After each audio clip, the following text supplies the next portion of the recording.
Good evening, folks, and a hearty welcome to our drive-in theater. We have a wonderful evening's entertainment lined up for you, one that will provide several hours of pleasurable relaxation and diversion for you and your family. Did your favorite dress up for tonight's show? No tie, an old shirt and slacks, a house dress? Well, don't give it a thought. We're glad you came as you are. We just want you to enjoy yourself.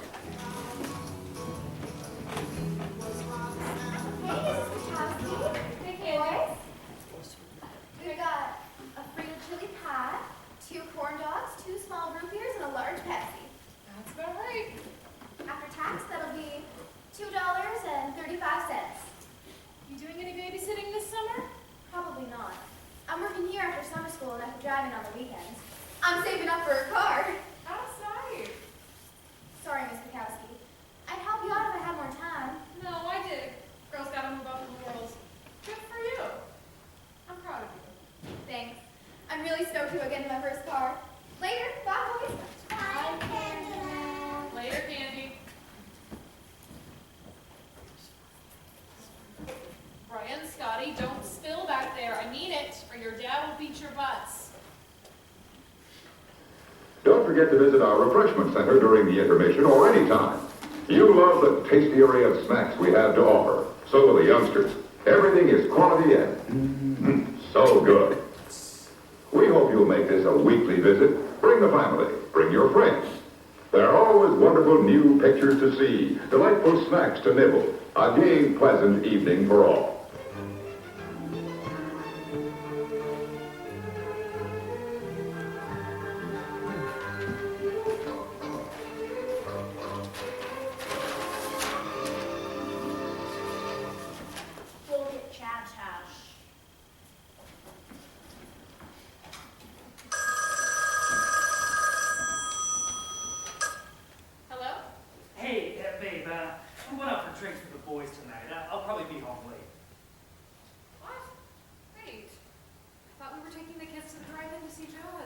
Now, Joe, don't be bugging out on me. I just need some guy time. We'll do another weekend, I promise. All right. You want me to keep dinner warm for you? No, I'll be up pretty late with the boys. I'll get something while I'm out. Don't wait up for me. Oh, a word of caution. Don't drive over 10 miles an hour in the theater area for your safety's sake. And Mom or Pop, go with the kids when they leave the car. We hope you have a wonderful time. Come back soon. Can we watch Olivia at the playground? Yeah, all our friends are there. Come on, you don't want to watch with me? I heard it's supposed to be scary. Come on, we'll be fine. It's fun watching from swings. Yeah, we want to swing up. Yeah, all right. Go ahead. And Brian, you watch out for your brother. I mean it. Yay!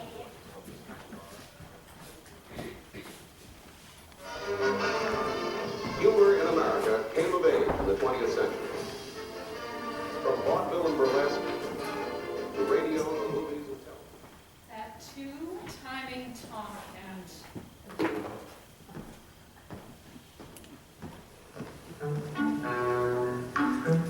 I'm sorry, sir. This is a private mountain, but I only wanted this mountain is reserved for people to drive in theaters.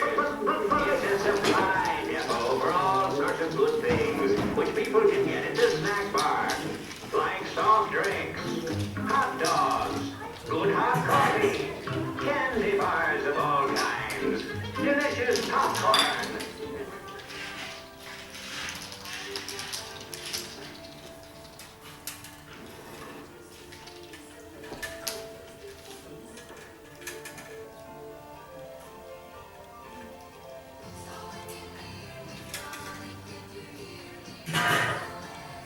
Hey, sis. Eat me men today? No, but I burned a bra. What? Man, Loser. All right, you two grow up. You got another ciggy?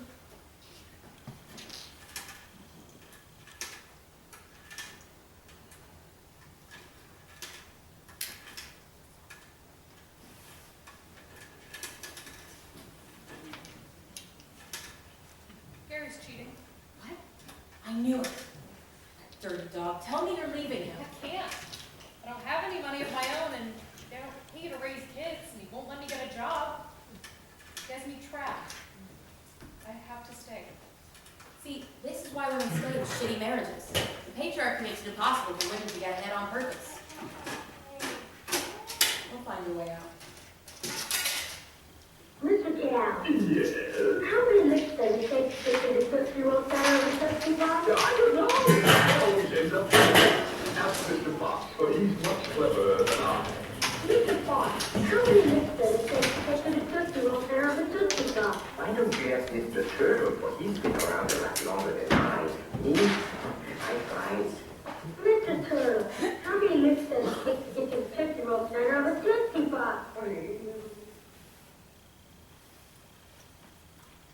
Found your way out. That was fast. I was cleaning through Mom's stash of papers, and I came across this New York Times article. She does love her papers. A few months ago, Congress passed a bill with an amendment banning bias against women getting credit cards or any kind of banking or financing. You could get a bank account, and we wouldn't need a husband or a father to sign for us. No way. Why haven't I heard about this? Because women's rights aren't important in a man's world. Joe, this is leverage. It's not ideal to get into debt, but you could get a bank account and use the card to get yourself a place. No way. I am so down with it. So many of my friends in stock, but they want to leave. This is a game changer. Now, all you need to do is go down there and get yourself a bank account, and they'll put your name on the card instead of his. And if the bank gives you any trouble, bring along this article and threaten a lawsuit. I could have access to my own money, a way out. Linda, I could go to college. I could go to law school, and Gary would have no say in the matter. You always were obsessed with Perry Mason. All right, Joe, here's what you're gonna do. You're going to go get yourself a bank account, find yourself a place. Get some roommates to help with the babysitting and paying the rent. Get a part-time job while you go to school, and you've got a solid way out. Linda, you're brilliant. Well, I wasn't valedictorian for nothing.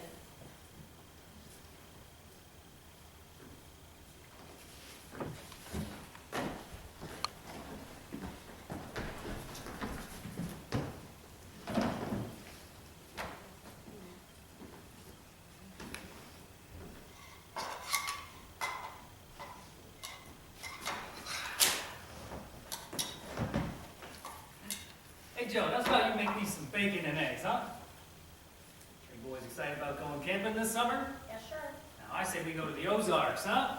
Hey, Joe, how about you go ahead and organize that for us? Sure. Now, Bob can watch the weekend. Bob can watch the garage for me for the weekend.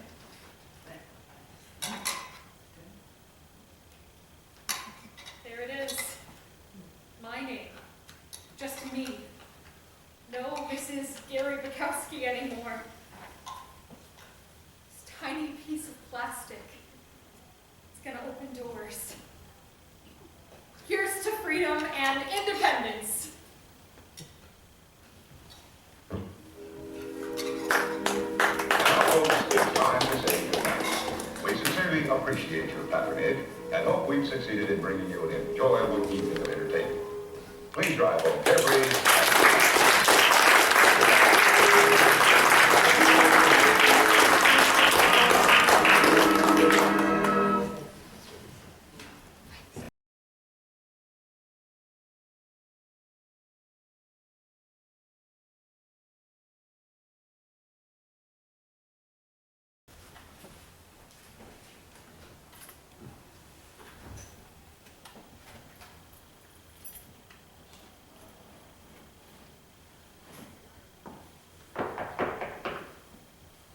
It's about time.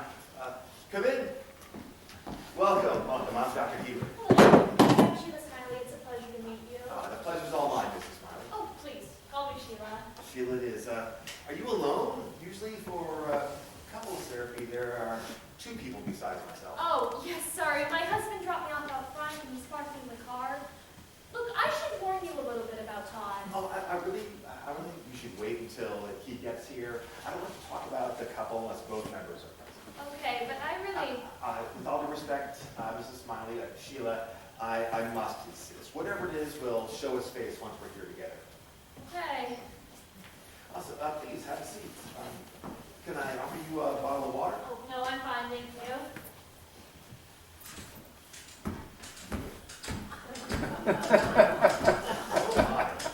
I tried to warn you. What?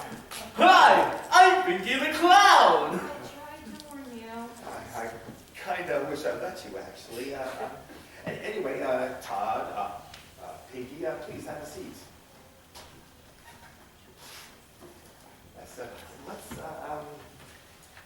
Let's get started, shall we? What brings the two of you to couples therapy today? You're kidding, right? Just humor me. This is what brings us here today. Good old Pinky the Clown. I see. I have to apologize for arriving in costume, Doc, but I was at a child's birthday party, and I had just enough time to pick Sheila up and get here right on time. Yeah, you're actually a few minutes late, but that's quite all right, Mr. Smiley. Pinky. Yes, Pinky. I think it might be a good idea if you take a few minutes to remove your clown makeup so you could be a little more like Todd while we're here in session today. No can do, Doctor. I left to change the clothes at home, and my makeup removal kit as well. And besides, I'm a method clown, so when I have this grease paint on, I'm Pinky. All right, Pinky. Well, perhaps we could compromise a little, and you could use Todd's voice rather than Pinky's today. Okay, fine. Wonderful. As progress, that makes me happy. Oh! You said happy, and happy is today's secret word. Jesus Christ. Whenever anyone says the secret word of the day, we have to celebrate. God, in your own voice, remember the compromise? Oh, dear sweet Lord, have mercy. I'm sorry, it's just kind of a knee-jerk reaction whenever someone says the secret word of the day. Tomorrow's secret word is divorce. Perhaps we should start over. I take it that what has brought you to couples therapy today is that you, Sheila, take exception to Pinky's job as a clown. Is that what I'm sensing? I don't take exception to what my husband does for a living. Yes, it is bizarre and different, but I knew about that side of him well before we were married. Way back when we were dating. At first I thought it was cute. You made people happy. Sorry. Please continue, Sheila. But I should have seen the writing on the wall. The problem is he's so obsessed with being Pinky that he stays in character for almost 24 hours a day. He'll come home from a clown gig and flop down on the couch and put his feet, clown shoes and all, up on the coffee table and watch Netflix. God, it was like a big flashing neon sign way back when and I missed it. When do you feel like this neon sign first appeared? Our wedding day. Oh, okay, what happened at your wedding? Everything was going great. We had spent so much time planning for our big day. It was supposed to be perfect. But it wasn't. Of course it was. No, Todd, it wasn't. I was waiting in the church foyer for Here Comes the Bride to start playing on the organ, and instead I heard the tune entry of the Gladiators. I don't believe I'm familiar with that song. I'm sure you are. Oh my. Right? That's not even the worst part. There's more? Well, as my father was walking me down the aisle, I looked up at the altar and I saw Pinky. Not Todd! Pinky, standing there with a goofy, grease-painted red smile on his face. That was not at all what we had planned. But you went through with it. Of course I went through with it. I had to act like we'd planned it that way, when instead it was all Todd's idea. We had not talked about it. I had to pretend I was happy. But you weren't thrilled with what had happened. Of course I wasn't. Todd's a handsome man. He's smart and he's sweet and he loves me more than anything. But his alter ego was so annoying.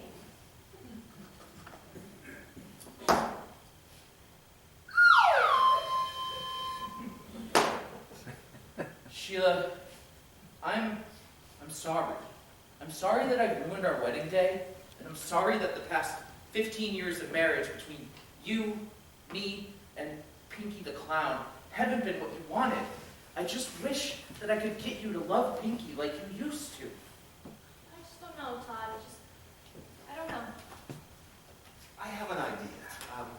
Pinky, do you have your clown makeup with you? Does a white lap pin shoot water? Of course I have my makeup with me. Okay, great. Could you get it out? Get the red face paint. I don't like where this is going, Todd. It's okay, I'm a professional. Pinky, take that paint, put a big clown smile on Sheila's face. Oh, come on! Please, just trust me.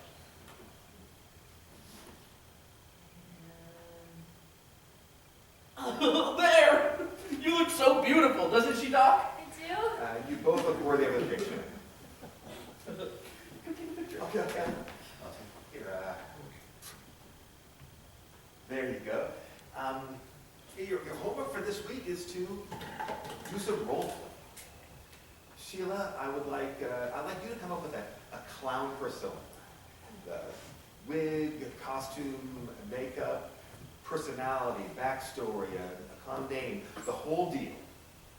And then I want the two of you to go out on a date. In public. Just two clowns who love each other and don't care what anyone else thinks. Is this something you're willing to try? Yes, I am. I'll do anything to save our marriage. Oh, it makes me so happy to hear you say that. When we get home, I'm going to look through my clown catalog and we're going to pick you out a brand new nose. And they told us when we were kids we couldn't pick our friends' noses. I love you. And I love you, Sheila.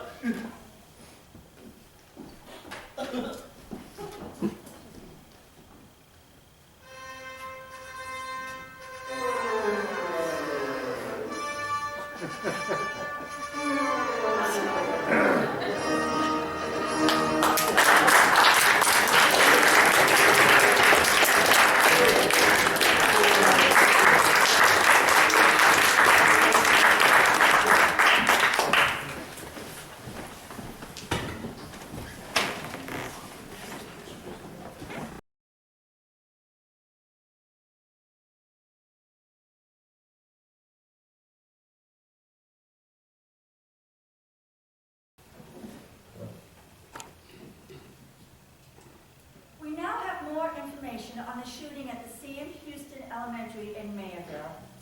We believe that there have been 15 killed when a lone active gunman entered the elementary school shortly after school started for the day. Among those killed are 13 children and their teacher, as well as a resource officer who was responding to the scene. We are also receiving reports of injured being delivered to Blunt Memorial Hospital and that first responders from Knoxville are on their way. Our thoughts and prayers are with everyone who has been touched by these tragic events. In other news,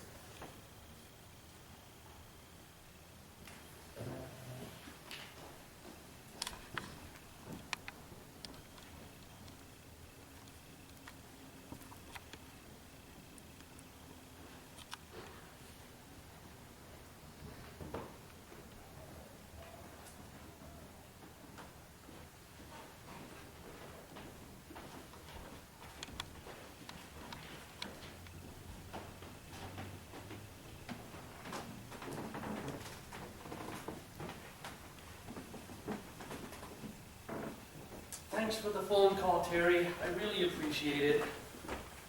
We don't have all the details, but I'm sure we know someone personally that's been impacted.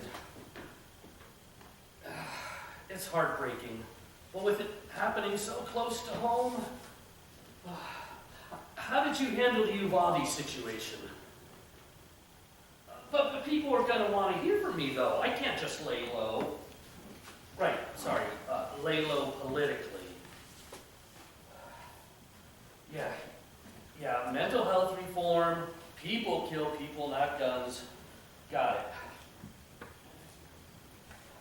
Anything else? Tour the crime scene? Really? Today? It just happened. True. I guess we can't control what people are gonna see on this one. All right, Terry, I gotta go. Thanks for the phone call. Yeah, bye.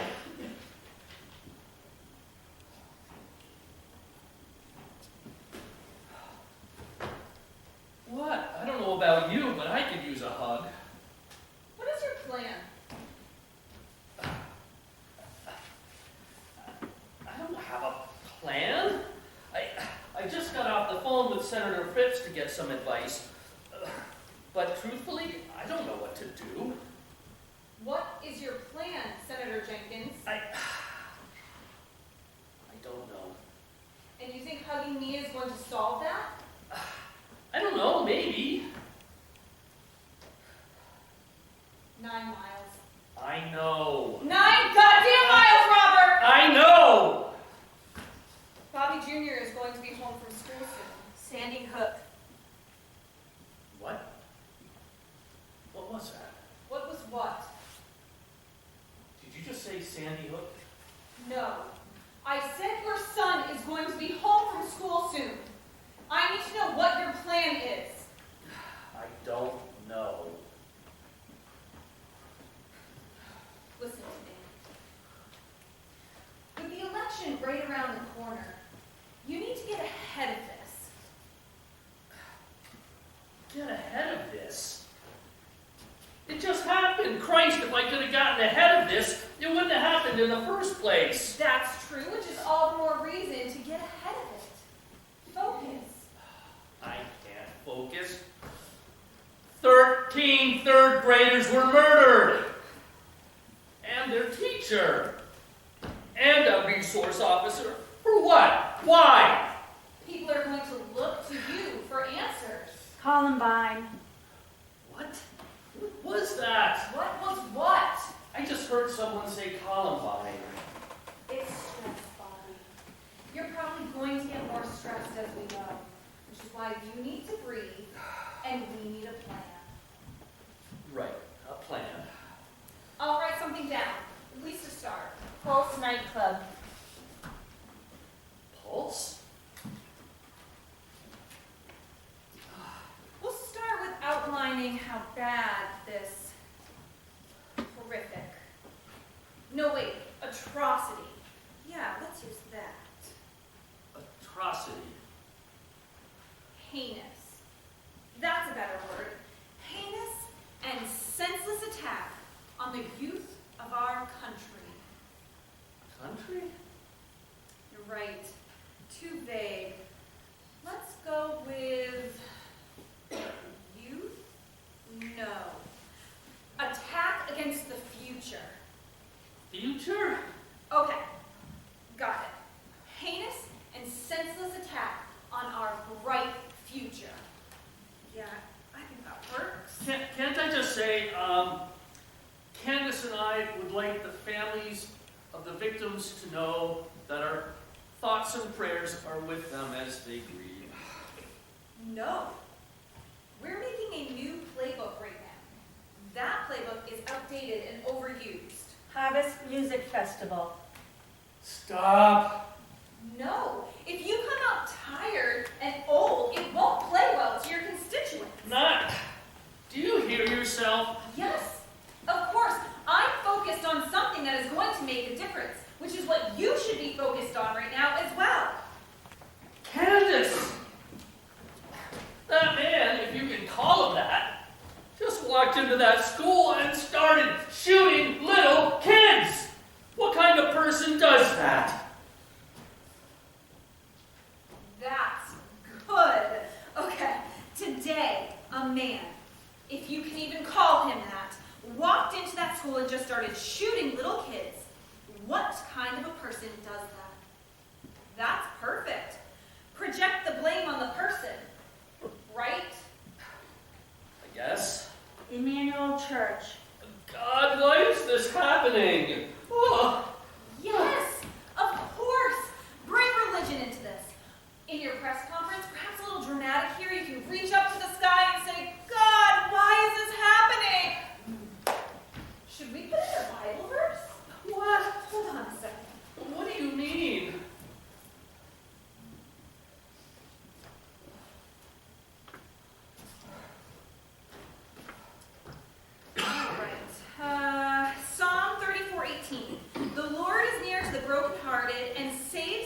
in spirit.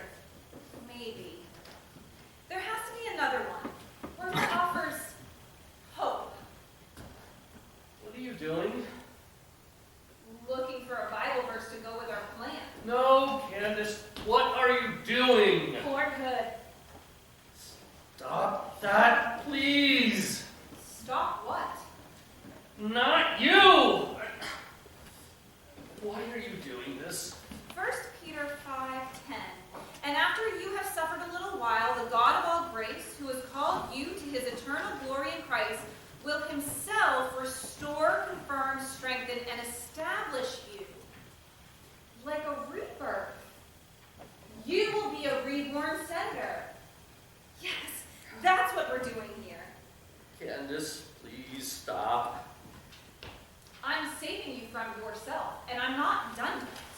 Sutherland Springs Church, San Bernardino. Please stop. I won't stop. No, the voices! Harris County, Texas. There! Washington, D.C., Navy. And there! Binghamton, Geneva County, Stop! Virginia Tech. Stop, please! Why? Great. Now is not the time for you to be losing your mind. One more thing. Aurora Movie Theater, The Covenant School, Nashville. Where do we stand on the Second Amendment? The question is going to come up. Huh? Star Ballroom Dance Studio, Monterey Bay. The Second Amendment? The bill that's been sitting on the Senate floor for years? Where are we on that? What's the plan for when the question is asked? Can't think about that right now. It would be reactionary. No, Bobby, that's the playbook talking. We're trying something new, remember? What do you think we should do?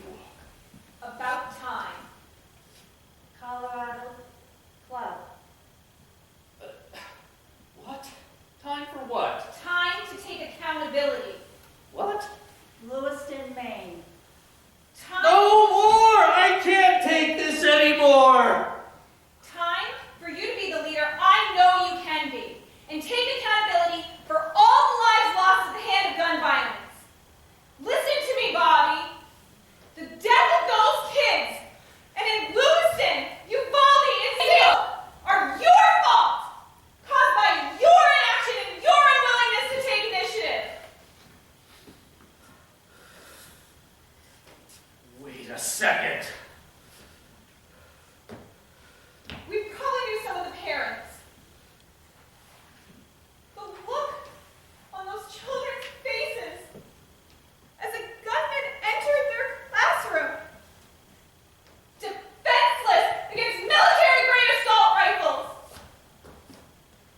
The fear they must have had, the torturous fear. You and your fellow senators are responsible for the death of those children today. Wait a second.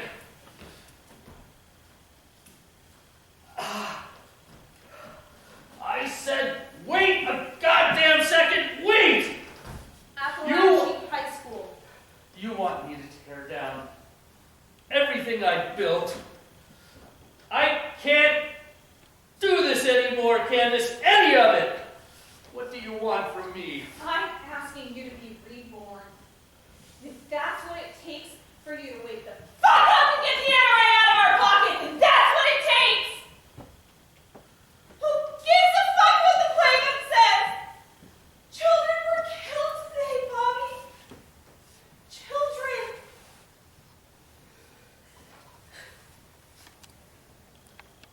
You could have been the hero. And instead, the man that I married is no different than the man that walked into that school and started shooting children.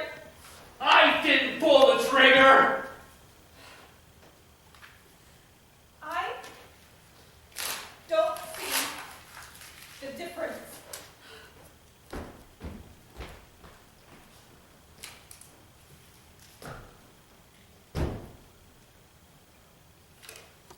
Murderer.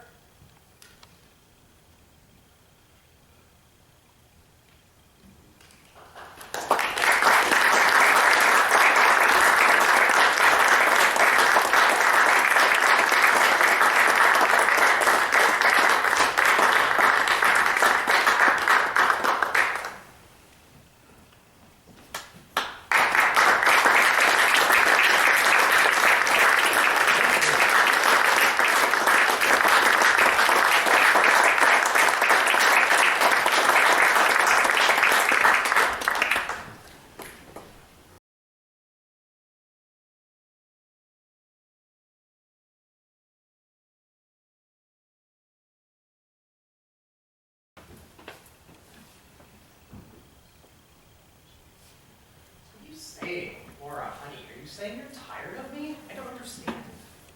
I don't know, Kevin. I mean, we don't talk anymore. I don't believe you want to be married to me anymore, anyway. What do you mean by that? I love you, honey. You know I love you, right? No, I don't know you love me. You say that you do, but words are just words. Of course I love you, sweetheart. I always love only you. Again, I hear words, but they differ from your actions, Kevin. I have no idea what you're talking about. Oh, come on, let's play the game. We always loved playing Scrabble together, didn't we? We always had a good time when we played. Yes, we always did love to play Scrabble together. When we were first married, we agreed no games in our relationship. Remember that? You said, life is too short for games. Remember that? I do remember that. I think we've done a great job living up to it. Don't you? Great job of living up to it. Ah, great job of living up to it, you say? My entire life is a board game, a horrible edition of Chutes and Ladders. Your whole life's a horrible board game. What do you mean by that? Come on, honey. Choose your letters and let's get started. Please. Oh, you go first. This is your game. What I mean to say is we've done nothing but play games a lot lately. I feel like we're two different colored pieces on a board, tossing the dice, moving from space to space, trying to outmaneuver each other. Okay, I'll start us off with L O V E. Love. Double word score. Oh boy, that's a good one. I will cross your V with V-I-L-E. Vile.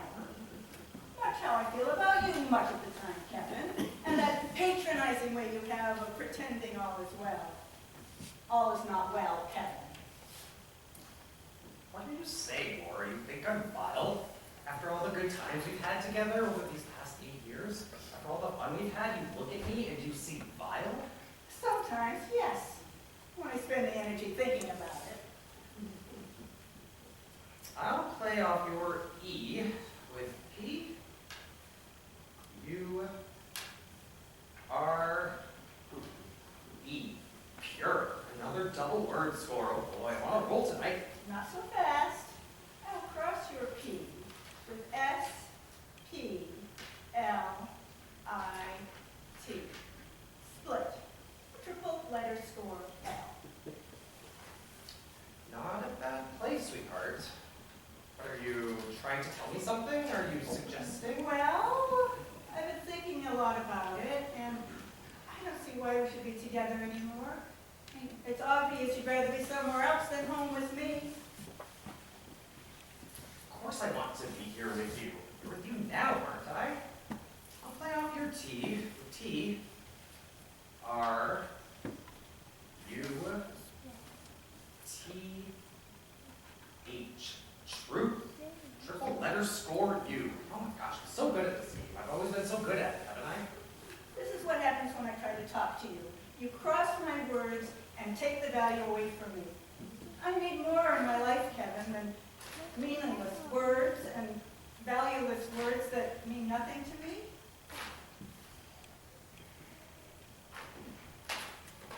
Well, sorry you feel that way, sweetheart. But here with you now is where I prefer to be.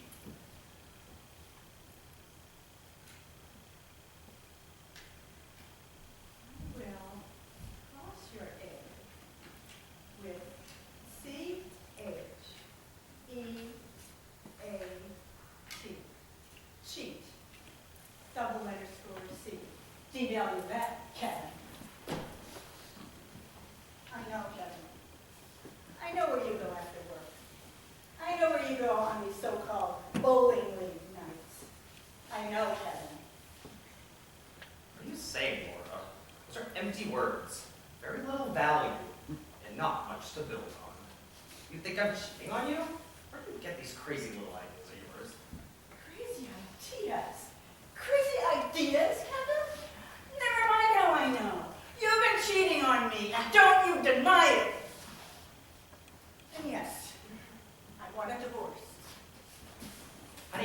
sweetheart, let's not be hasty here. Hasty? This isn't hasty, Kevin. I've known about it for 3 months. That isn't hasty, Kevin. It took this long to come to terms with it. And you didn't even notice. See how in tune we are? We're in tune, sweetheart. We've just been busy with work. The bowling league. You know that. We're in the playoffs, for goodness sake. It's not that we're out of tune. Here, play up your E. With T, I, M, E. Time. Very few points, but I think that's all we need, my love. Just some time to work through these terrible misunderstandings. You think any amount of time will heal the disgust I have for you right now, Kevin? I don't see that happening. Not now, not ever. I will play that E with O-B-E-Y. Obey. Remember when we were planning our wedding, Kevin, and I wanted to remove that word from our vows? But you said no. You wanted to keep it because it's traditional. What? Was it traditional for you to disobey those vows? What about the other vows that you took? What about in sickness or in health, or for better or for worse? Or better yet, to love and to cherish until death do us part. Did you obey those vows, Kevin? Well, I... Is that all you've got? After all I gave up for you, that's all you've got, Kevin? No. I suppose you're right, Laura. I've been selfish, and I've taken advantage of you. I've been a real shit. I'm truly sorry, honey. We can work through this, can't we? We can work through this, Laura. I need you. There's no more sorries, Kevin. And there's no working it out. If you had just talked to me when you started to feel antsy about us, we could have worked it out. But it's too late now. I can never trust you again. I get it, Laura. I doubt I can trust you either if things were the other way around. I have very few words left to play. None of any real value, anyway. Play off your E. B. E. A. T. Beat. Very few points. That's all I have. My final move then is off of your B. B. Y. E. By. Triple word score. Double letter score. One.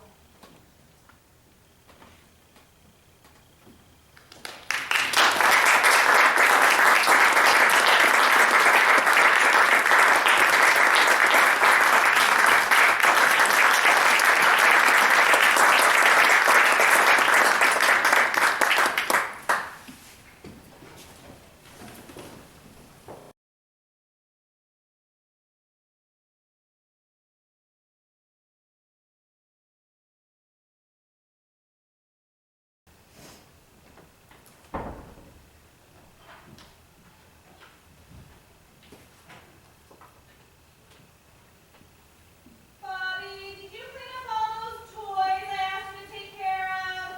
You mean my mint-condition collectible action figures? Of course I did. They're back in their case. Well, that's smart. I thought I told you to get rid of them.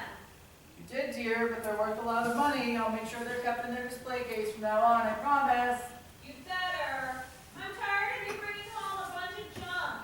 It's not junk, dear. They're collectibles. They'll make us a lot of money when we're ready to retire. If you say so. Anyway, I have a long day tomorrow. I'm going to head to bed. Are you coming? In a few minutes. Bobby, don't stay out much longer. I need to get to work early tomorrow. Yes, dear. I'm just trying to catch the 11 o'clock news.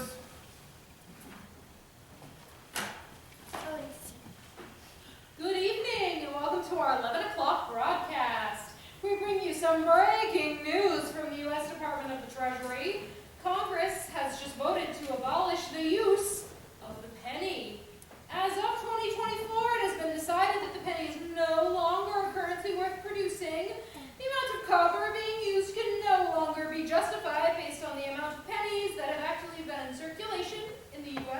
market.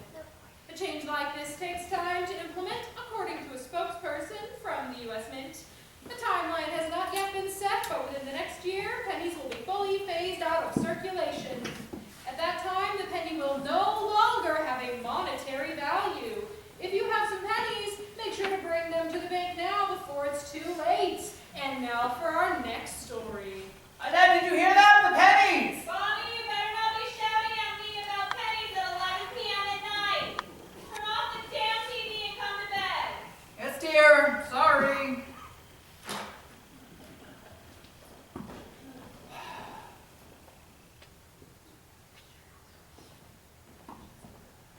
I have at least $10 in pennies here, and I know I have the coffee can in the kitchen full of pennies. That's at least $20 there. They said to get rid of your pennies before it's too late.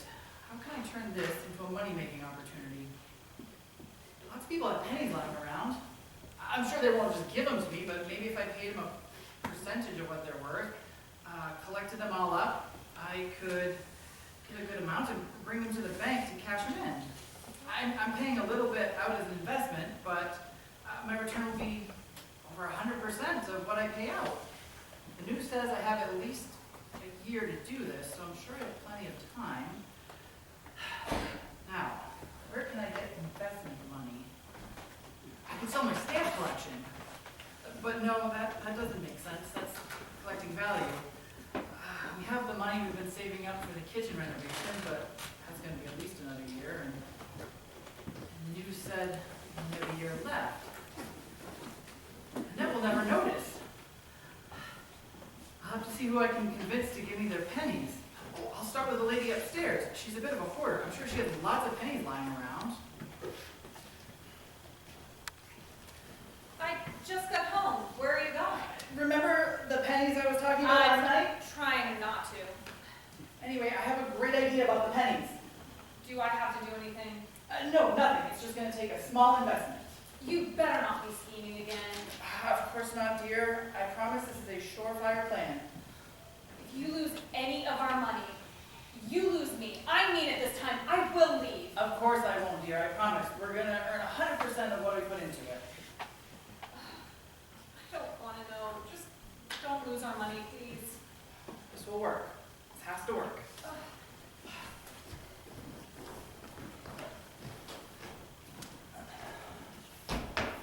Excuse me, Miss Donovan! Who's there?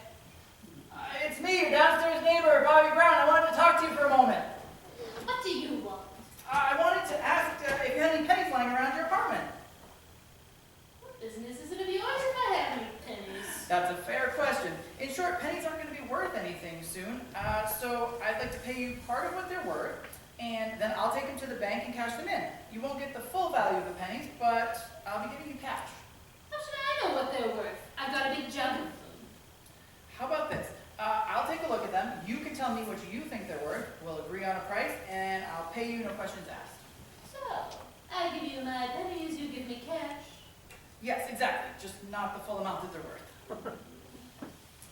You love my pennies, but I sure could use some cash right now. Of course, Mrs. Donovan, we could all use cash right now. We'd be helping each other out. You get cash, and I get your pennies. All right, you've got a deal. Come in and get the pennies, and we'll make a deal.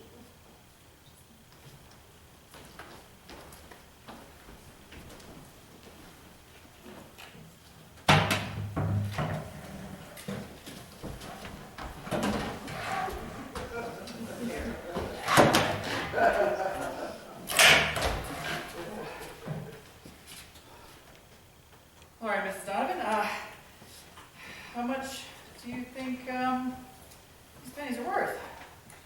Well, it's a 5-gallon jug full to the brim. Say a gallon of pennies is worth about $50, so it's about $250 worth of pennies. I can see you're a shrewd woman, Mrs. Donovan. I will give you $100 for your pennies. I don't think you'd commit highway robbery here, Sonny. No less than $150. You drive a hard bargain, but you've got yourself a deal.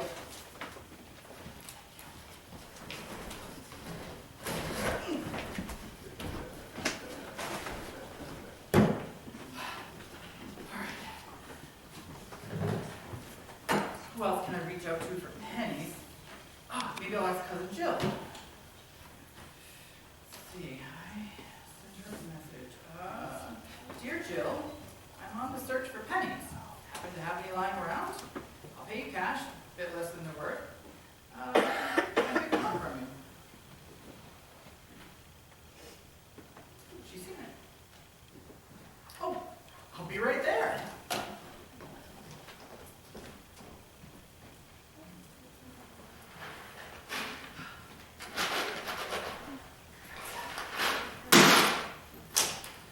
Okay.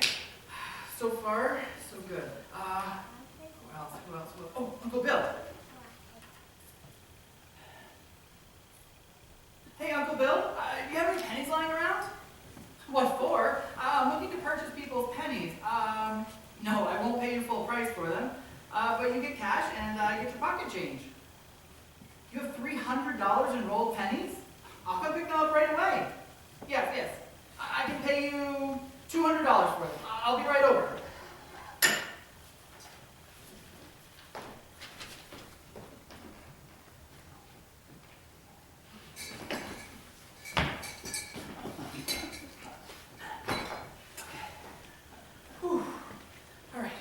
So far, so good. I need to do a little bit better job paying a little bit less for what I'm purchasing. Who else can I ask? Of course. Mom was always collecting pennies. I can talk to her. Hey, Mom, is this a good time? Yeah, when's that time for you? Well, I don't know if you've heard about the pennies. No, I haven't. What's going on? Oh, well, they're going to be phasing out pennies. I'm collecting a bunch to cash in and taking them off people's hands. I know you used to have a bunch. Do you still have any? I think I still have a few shoe boxes full. Why? Great. Can I buy them from you for, say, $50 a box? And do what with them? Well, I'm collecting them to turn them into the bank before they go out of circulation. But I'll take them off your hands, and I'll pay you cash, and all you have to do is give me the pennies. I'll do all the hard work. I guess that's okay. Oh, great. I'll be right over. Thanks. Bye.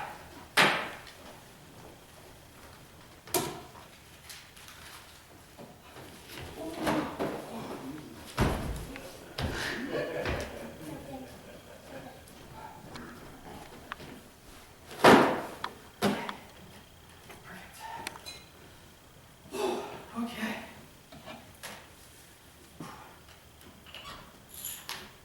Bobby, what is all this? Honey, I told you I'm collecting pennies to cash in at the bank. How long is this going to take? Well, I need to collect a lot more pennies before I think it'll be worth it to cash them in. Robert Andrew Brown, if you lose our money, I swear to God, I will... Annette, my love, we're going to make money, I promise. I've just got to collect more pennies before we can go to the bank. The more we cash in, the more we'll make. 1 month. You have 1 month to collect all the damn pennies, and then they're going to the bank. If they don't, you and your pennies can live here, and I'll go somewhere else. I gotta get back to work finding pennies.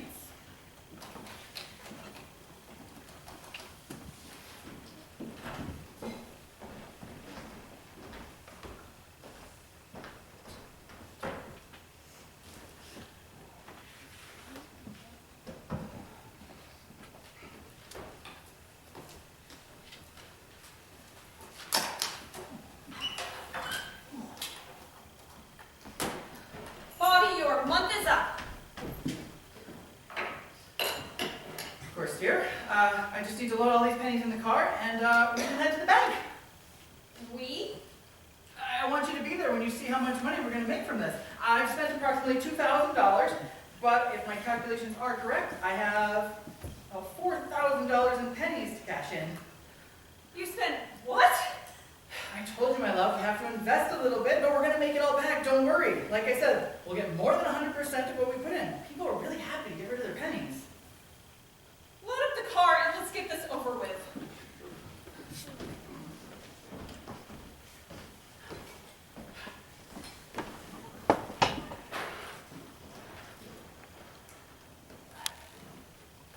Excuse me, ma'am, are you busy? Oh, sir, I'm currently available.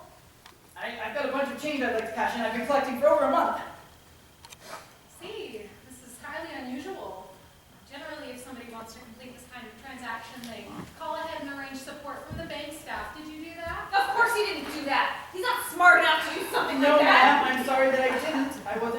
exactly what day I would be coming in, so it was hard to call ahead.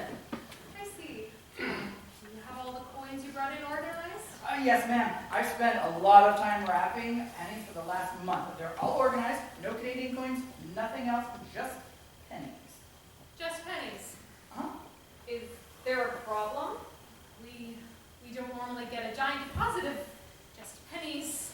I need to check with my superiors. Can I make a quick phone call? No problem at all, ma'am. We'll wait over here and let us know when we proceed with our transaction. Of course, I'll be with you shortly. Robert, if you lost all of our money, I swear to God, I will leave. I can't. No, Annette, my sweet, I haven't. They probably just need to check to make sure there's enough room in the vault. I did pack the car pretty full. That bank manager did not look confident when you said pennies. I thought you said you had a year. I did say that. That's what it said on the news a month ago. Obviously, it hasn't been a year. We should be fine, no problem.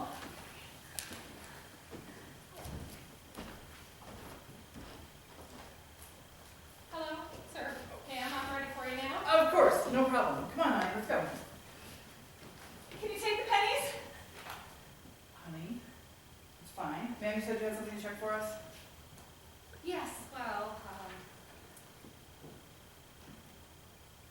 I'm sure you've heard about the discontinuation of pennies in the current U.S. financial market. I've been collecting them. Nobody wants to bring them in, so I figured I'd do them a service and bring them in for them. I see. Well, I needed to call the U.S. Department of the Treasury and verify something when you mentioned pennies. I don't know if you heard, but the Treasury has decided to move up their deadline. Can you take the damn pennies or not? Annette, that's very rude. I'm sorry, ma'am. Please continue. Ma'am, I understand your frustration. You can probably guess where I'm going here. The U.S. Treasury officially distributed this certified letter for the removal of all 1-cent currency from the U.S. money market. We received this notice a week ago, and the official start date for the removal from circulation was... No. When was it? I'm very sorry to say this, sir, but the official date and circulation of the penny was yesterday.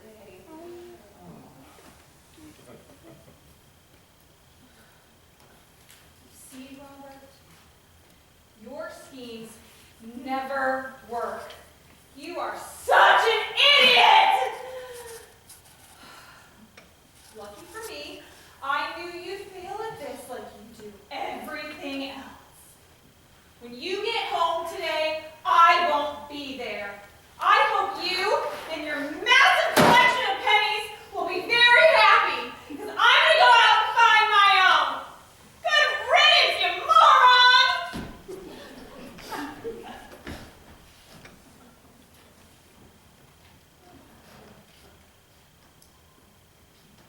Well, sir, if you don't mind my saying so, but if you want my 2 cents, it seems like you dodged a pretty mean bullet there.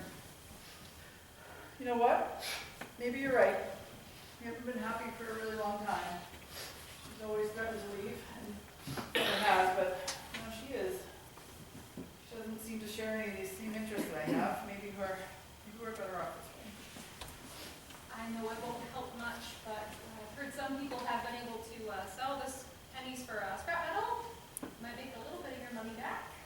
Thank you. I really appreciate it. Hey, is that a near mint condition collector's edition Babe Ruth rookie card? Yes, it is. Good eye. Afraid to say I'm a bit of a collector. I am too. I collect cards and action figures and valuable coins and stamps, and you name it, I probably have something. I suppose that's what got me into this mess in the first place. I get it. The urge to collect is strong. I've never met a fellow philatelist before. You ever show anyone your stamp collection? Well, I've never met someone that was interested in seeing it before. Are you? Well, yes, I am. My business card and my personal number is on the back. Just give me a call and we'll pick a date. Dave, sure. I'll see you soon. A pleasure to meet you. I'm sorry. I don't even know your name. Penny. Bobby. My name is Bobby.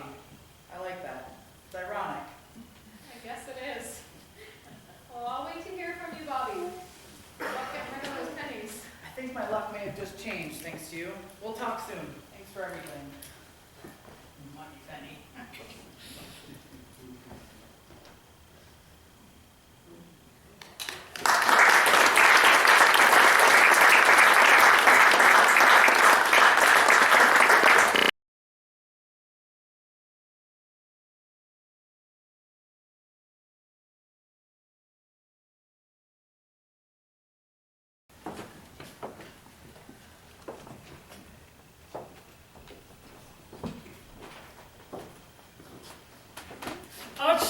Art show today! Come on to an exhibition of bold new works by local artists. Only 1 franc! Pardonnez-moi, did you see something about an art show? It is indeed, just down the boulevard. An exhibition of 135 new works by 30 different artists. As the exhibition opens today. Just 2 weeks before the annual Paris Salon? And the Academy of Fine Arts can have their stodgy soulless salon. You won't see anything like our work in their shows. But the Academy, it defines what art is. You think so, do you? You reject the standards given by the premier art institution of France. I do. They're traditionalists. They are afraid of innovation. And they're far too set in their ways, stuck in their rigid academic conventions. But if the Art Academy isn't sponsoring the show, well then who is? The Anonymous Society of Artists. Painters, engravers, sculptors, you name it. The Anonymous Society? I've never heard of it. Oh, this is our first show. You've organized your own independent exhibition. That just isn't done. Who do you think you are? We cannot abide by the Academy of Fine Arts' narrow judgment of what constitutes art. Which works are worthy of being exhibited to the public and which are not. So you're just exhibiting works that the Academy's jury rejected? No, our works were not rejected by the Academy. They were never submitted for consideration. We're no longer interested in what the Academy has to say about our work. Their monopoly on the art world ends with us. See, just a kind of rebel artists. It's a fool's errand. Good luck. You're going to need it. You would prejudge our work, sight unseen. You've already admitted it, that this isn't a jury show. Why should I even bother? To experience something new, to broaden your horizons. And at the very least, to help feed a band of starving artists. Right. I think so. You change your mind, it's being held at Felix Nadar's photography studio. Just down this boulevard. Oui, number 35. I do hope you'll come. That you wouldn't hold your breath.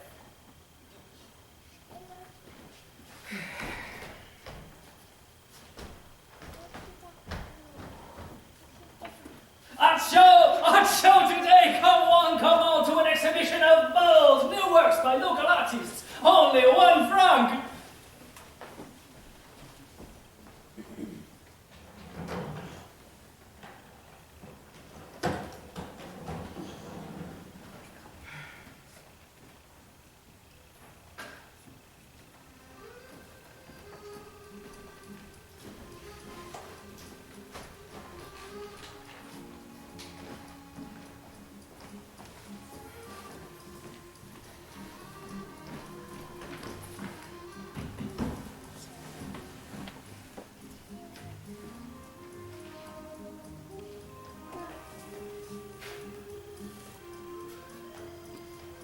Well.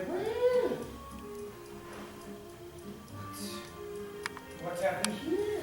You came. I did not think you would. I'm afraid curiosity got the best. Well, Bonnet. Rick Leroy. Is this yours? It is indeed. What is it? It's a seascape. It's the boat of Le Havre in Normandy. I never know what it is. You don't recognize it? I think that I do. Perhaps you are disoriented. I painted it from my hotel room window facing east at sunrise. I'm sorry, but that doesn't help me much. Say, do you wear spectacles? No, sir. I think you should. Why? What are you saying? That your eyes are not seeing correctly. They might benefit from corrected lenses. I can assure you, sir, there is nothing wrong with my vision. My eyes are perfectly fine. Perhaps you hadn't noticed, but your painting, it's all, well, it's fuzzy. It's blurry, it's out of detail, out of focus. Perhaps you would prefer it to be a photograph rather than a painting. No, not at all.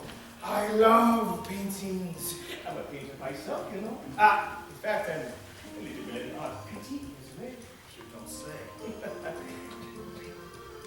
May I be wrong? Oh, please, go right ahead. I'm surprised that you would want to display an unfinished work in a public exhibition. An unfinished work. Oh, what? Yes. I mean, it's clearly a work in progress. A work in progress. Surely you don't consider it to be a completed work of art. It's more of a sketch. Is it not? I can assure you, sir, that this is a finished painting, perfect in every respect, ready for all the world to see. It looks exactly as I intended. You're mad.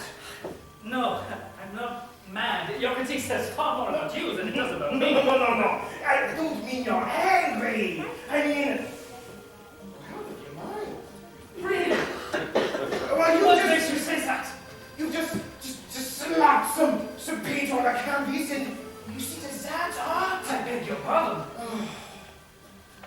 Look, this is brushwork. It's amateurish.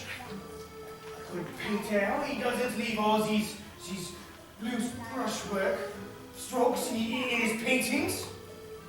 I can assure you, sir, that my technique is quite intentional. My brushwork gives a painting texture. I'm trying to capture a world in motion, the movement of color and light as it is reflected in nature. Tell me, how long did it take you to paint these? An hour or two. Oh, that's exactly my point. Painting takes time. It's a time-consuming pursuit, requiring meticulous attention to detail. It takes a good painter weeks to complete a fine work of art. You thought that you could just simply dash off in an hour or two. We must agree to disagree.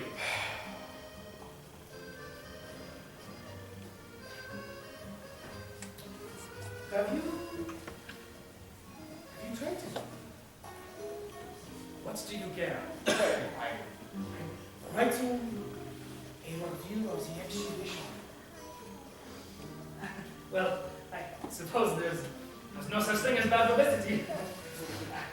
I call it impression, sunrise. It's just an impression. Why did you say so? I did not say it was just an impression. Do not be so dismissive of my own work. Well, you certainly have made an impression. I'll give you that, but not a good one, I'm afraid. You've made that quite clear. So that would be fine. Indeed. Have you seen the rest of the show? Well, yes, I believe that I have. And I must be off. I want to write my review while the images are still fresh in my mind. Good God! An initial sketch of a wallpaper pattern will look more finished than that seascape. What a hair-raising exhibition. Absolutely appalling. Monet can voir dig down in this verso, puis s'en aussi sexisson. They're but renegades. They're hostile to good artistic masters with no definition to form and no respect for masters. Nothing but impressionists. whole lot of it.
Brandy looks like she's doing the walk of shame.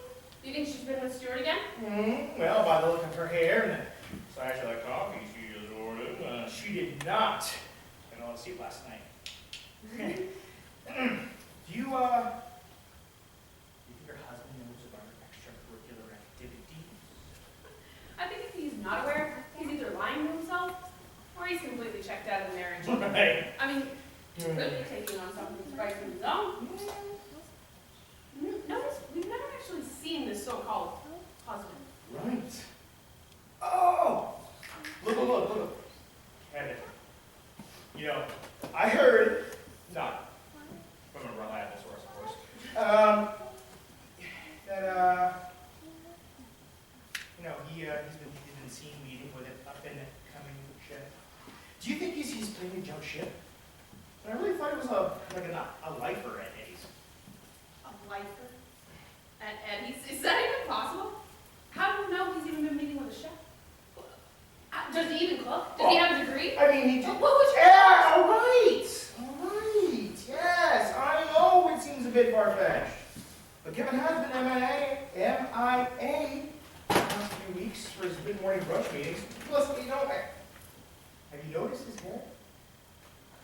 Yeah, he's been keeping it very neat and clean. He's also dressing a bit snappier. You know, there's something going on there. That's for sure.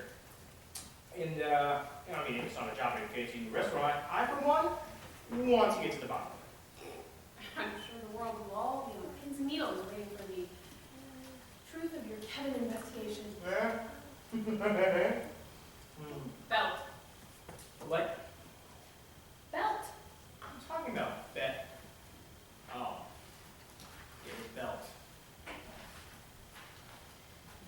Well, I guess that would explain that. See, I told you there was no chef. Yeah, well, there could have been a chef, you know? Anyways, I mean, I hope the guy's happy. Of course he's happy. He's in love. Oh. You know, for now. During the honeymoon stage of everything. Right. Should have seen it sooner. Oh. The hair, the posture, the belt. The belt. Good for you, Kevin. Good for you. How long do you think they've been together? 4 weeks. 6, tops. Oh, okay. The progression of Kevin has been slight, but noticeable for about that long. Do you think his friends know?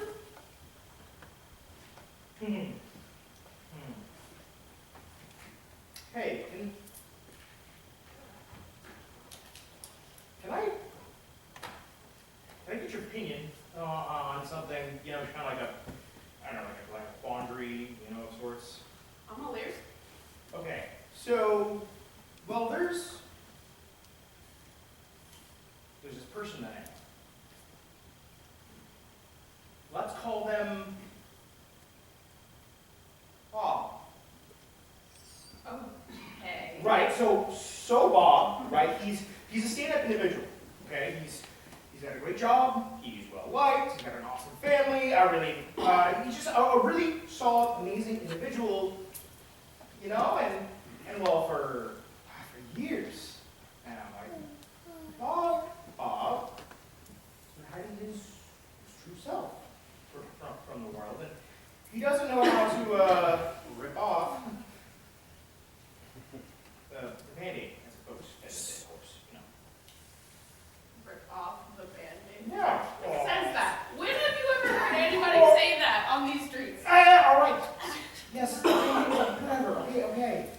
but you know what I mean, right? Yeah, so, do you feel like Bob's life is worth, like that possible upheaval? To finally be free and be able to live life, or live their own life, Well, Pat, that doesn't really give me much to go off of. I mean, Bob's a great guy. People like him. He's got a good job, nice family. I can't really make a guesstimated life-changing analysis on Bob's a great guy. But, never mind. Why don't you tell me a little bit about what makes Bob such a great guy? Okay. So, well, I mean, there's lots of things, really. I've known Bob for a very, very long time. Since we were kids, honestly. And Bob has always been a march to the beat of your own drum kind of guy, He's never let the world get him down or run his life. He, honestly, he's a bundle of joy and love. and he lights up any room that he goes into. He's the kind that would give you the shirt off his back. And he'd hand over his lunch if he didn't have one. I mean, yeah, I know he's not perfect, but he is someone I've always admired and looked up to. Sounds like a hell of a guy. Right? He is. And, I feel that not many people truly look at or even see Bob. Here's a guy who would move heaven and earth just to cheer up a friend or help someone else in need. Yet he's constantly overshadowed and ignored. I mean, for the drama happening. It breaks my heart, because people that are touched by Bob really changed in some kind of way, Sounds really sad. I mean, in a world screaming out for more Bobs, I can see why you're upset by this. Thanks. Why do you think Bob keeps getting overlooked by the others? Do you think it's, people's need for drama, little chaos in their lives? I don't know. Honestly, I don't even really bothers Bob all that much. I just hate knowing that my wonderful and special friend is continuously being passed by to shed affections on others around them that are honestly not even half the person about this. Pat, what made you bring Bob up today? Well, I mean, he's been on my mind a lot lately. I wonder what it would be like if Bob would just speak fully. About what?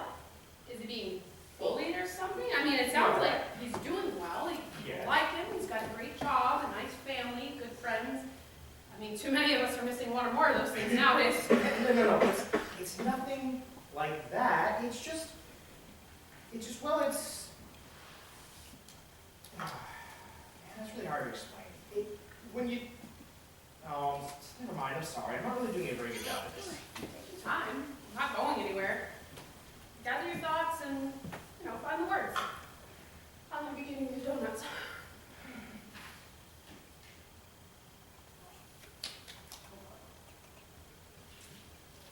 Well, as wonderful as Bob is, there's always seemed to be a light that's been missing from his eyes. That's so sad. Yeah, it's like he would rather allow the rest of the world to be the center stage, well, he's like running the spotlight. I don't know that he even has any idea of how wonderful a guy he really is.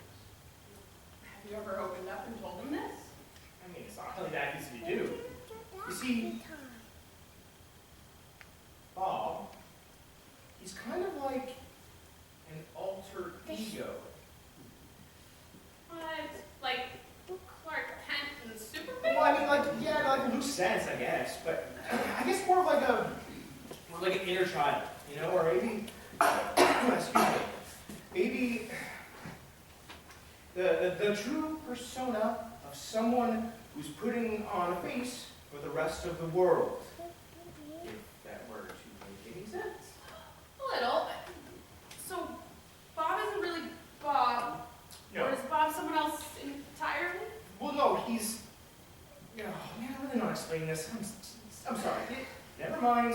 No, I just, I just felt like maybe it was time to introduce the world to Bob. I'm just not sure how to do it, so I don't sound crazy. That is me. Same. I'm your best friend. I'm not going anywhere. Just take a deep breath.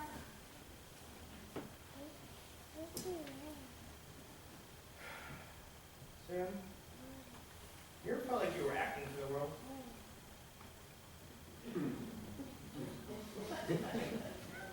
Like, the realest, truest part of you was always being masked, right, by this persona that you're putting forward. I mean, a little. Sometimes I put on a different face, like at work, or, you know, it's only my real friends and family that see the true blue me. Yes, yes. So Bob's situation is sort of like that. You know, Bob is his truest self, but not the version that he shares with the rest of the world. Therefore, he is dimming his own light. Okay, do you know why Bob is holding back his truest self from the world? I mean, it seems like he's the kind of person the world needs more of. Well, you know, not really sure, honestly. And knowing him as well as I do, I believe Bob would truly, he would flourish and feel a sense of freedom if he allowed himself to just step into that spotlight. Well, then encourage him. Listen, you're a great friend, and you truly seem to want to be there for him. No one should feel like they have to dim their own light to let others shine. There's plenty of room on this stage we call life to share it with those around us. There's nothing that beats a killer ensemble. Ooh, I do love a good theater reference. Especially when it adds a little oomph to an already poignant point.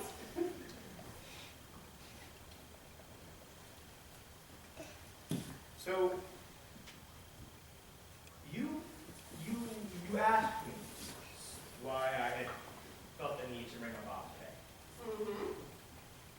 Well, I think the truth is, maybe Bob's in love. Well, why didn't you leave with that? Who doesn't know any love stories? Spill the tea! Hey! Easy now. Well, lately, he's noticed, you know, like his feelings for a good friend of his have been changing. Deepening in a sense.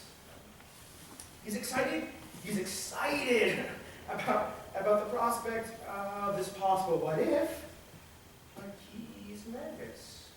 Maybe bringing up his feelings to his friend would cause a rift between them. This person is never someone who we thought of this way, but and he would be destroyed if it turned out his friend doesn't share those affections. Is this what if someone that, you know, is the kind to push a friend away? Or make a big scene or a fight or something if the subject is brought up? I mean, Bob doesn't think so. But I mean, there never is a 100% guarantee in situations like this. You know, is it worth putting a deep friendship in jeopardy over possible epic love story. Well, he'll never know if he doesn't shoot his shot. Yeah, I guess not. How long has Bob known his what if? Oh, yeah, a long, long time. I think they're best friends. I mean, well, as close as friends can be without Bob exposing himself to them completely. No pun intended. A little pun intended. You know?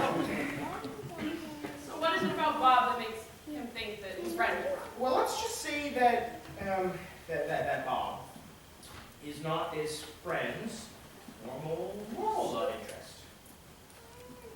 Why must you be so cryptic? What is it? Is it their looks, their sexuality? Do they hate cats? No, Do they have the wrong kind of... Are they a Yankees fan? No. Honestly, is what if they just like outgoing types, you know, people who that can just ride the coattails of to all the best parties, the shows, the concerts. I mean, they're hung up on looks, but someone takes care of themselves, of course. I mean, that doesn't mean like rain, think living on like wheatgrass and mung beans, but like, you know, good hygiene and self-care, obviously that's important. But more so spontaneous, carefree. You dance barefoot in the rain in the middle of Times Square type. Bob, he has it in him. Just fire. I mean, usually those of us with the shyer side like opposites to help pull us out of our shell and enjoy the world. Sure. There's nothing wrong with that. A relationship is all about balance and, you know, bringing something to the table that our partner is lacking in or needs a little help with. Well, I mean, Bob has dated people like his what if in the past, and it's kind of been a difficult adjustment. I mean, not that it's ever been bad, you know, but it isn't always easy to motivate each other to be adventurous. I mean, that's why opposites do so well together. I mean, this isn't always true. Sometimes, you know, opposites end up aggravating each other and antagonizing each other, and then, you know, resentment starts to hold up its beady-eyed little head. If a relationship is worth it and the couple works on it, you know, if they're meant to be together, it'll work out. Right? We'll make it work. Sometimes this might include scheduling things ahead of time, like a concert in a club or a spontaneous getaway to, you know, pull each other out of the comfort zone. That's a great point. I guess I never really thought about it as something that could be planned. Yeah, I'm not really synonymous with spontaneity. Nah, not really. But definitely synonymous with love and compromise. So what's the plan? How do we encourage Bob to open up to his what if? I am fully invested in this pseudo relationship. So he breathe, slow down, take another bite. I'm in no position to force Bob out of this love cocoon he's got going on. You know, let's just keep things into the what if space for just a moment. It's been a while, all right? You know what a train wreck the ex was. So I'm living vicariously through your friend Bob and his what if. Is that so wrong? No, I'm sorry, I guess not. I don't know why I'm acting so sensitive like this. So, you were sitting in front of Bob right now. What advice would you give him to help encourage him to fight that forward? Well, since I don't know Bob, I guess I'd invite him to sit down for a chat. Possibly some snacks, some drinks to entertain us, you know, discuss the weather, food, maybe move on to the crowd around us. You know how cathartic it is to reimagine the lives of complete strangers. Very true. One of my favorite pastimes. Maybe next I would bring up a friend of mine who has a similar problem.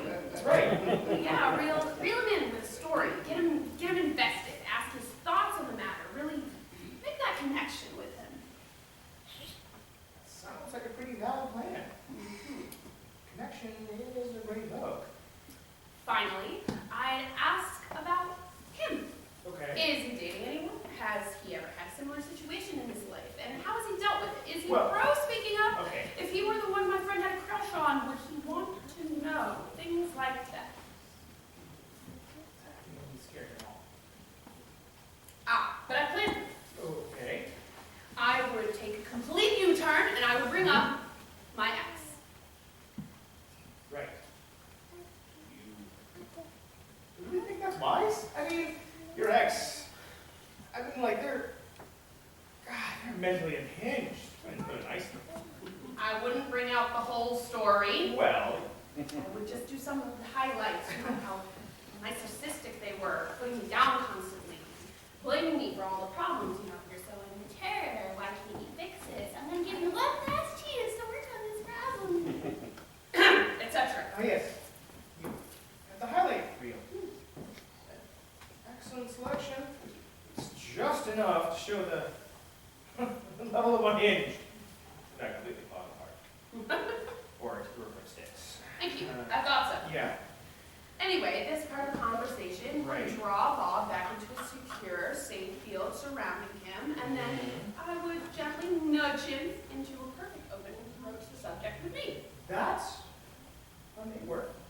Or, well, I mean, you could just focus on the sympathy he's feeling for what you went through, then you can skip right over that bridge.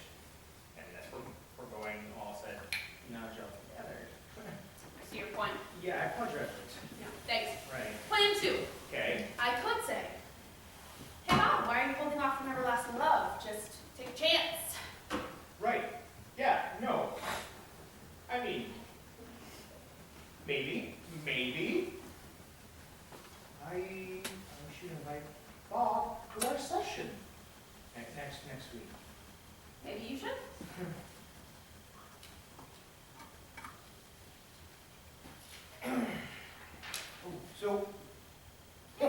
So I just saw Kevin walking the restaurant across the street.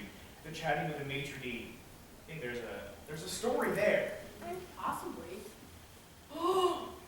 Maybe Kevin is one undercover food brigade. He could be one of the majors and we don't even know because the whole like secret thing. Kevin, you really get secret food brigade vibes? All right, maybe not. Yeah. But he definitely gives me super creepy, hey, help me carry this heavy thing out of my van up to my apartment. Serial killer vibes. All right. Yeah, that is definitely a much more believable story. They think he disposed of his victims. Well, that's easy. Why do you think he's been meeting with that chef?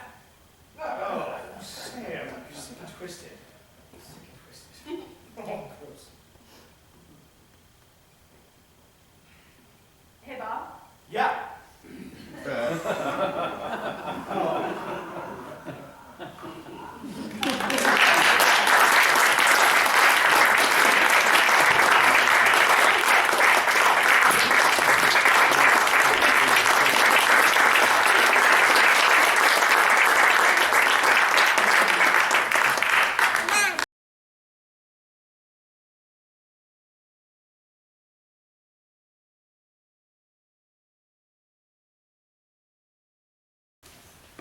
Welcome everyone to our third speed dating session for the winter season. I hope everyone can find someone to cuddle up and stay warm with on these cold nights.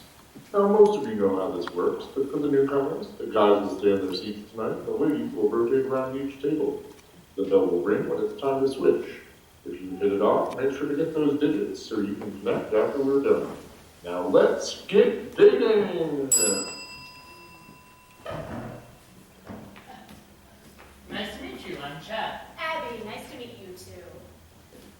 If we're being honest, I've never done anything like this before. Oh, don't worry. It's super casual and it's a fun way to meet new people. I've done it a few times and really enjoyed it. The guys you've met, none of them are your type. Yes, but none of the guys my age are mature. They either still live with their parents or they're addicted to video games or fantasy football. Half of them don't even have jobs. Not to judge a book by a cover, but you look like you have your life pretty well in order. What do you do? It's a little tricky to explain in the short time that we have. but some would call me a transformational leader. I find people who have untapped potential and help them to become the truest version of themselves. Sort of like a life coach? Sort of, but not really. I teach other people to connect with the universe around them, to see through the nonsense that most humans spew every day, and appreciate the infinitesimal little things that truly matter. Oh, how do you learn these secrets? I had someone who mentored me the same way that I share my knowledge with others now. And those that I teach will go on to share their knowledge with others who are worthy. It sounds like you're trying to lure me into some kind of pyramid scheme. I have enough friends trying to get me to sell Pampered Chef. I don't need any more of that crap. Not at all. My work isn't about money, and we never sell anything. It's really about becoming a more fulfilled individual. I'm sorry if this came across the wrong way. It's just really hard to explain. Why don't you tell me a little bit about you? Well, I'm originally from Gilroy, and I moved here to LA to go to college, and now I work for a production company.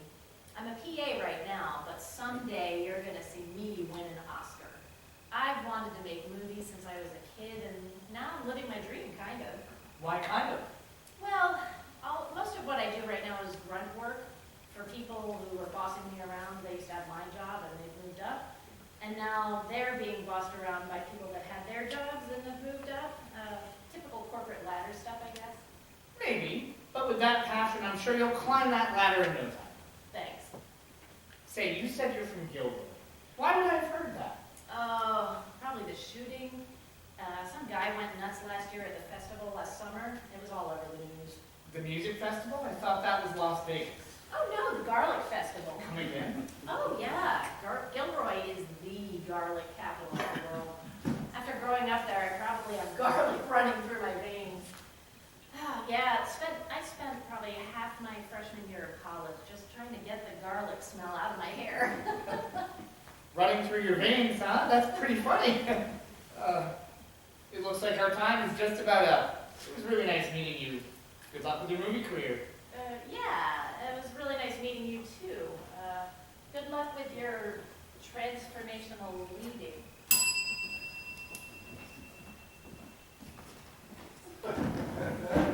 Hi, I'm Chad. I'm Brielle. You look skeptical. You just don't look my usual type. My type is usually bearded, heavily tattooed, rides a motorcycle. But that hasn't exactly worked out for me, which brings me here.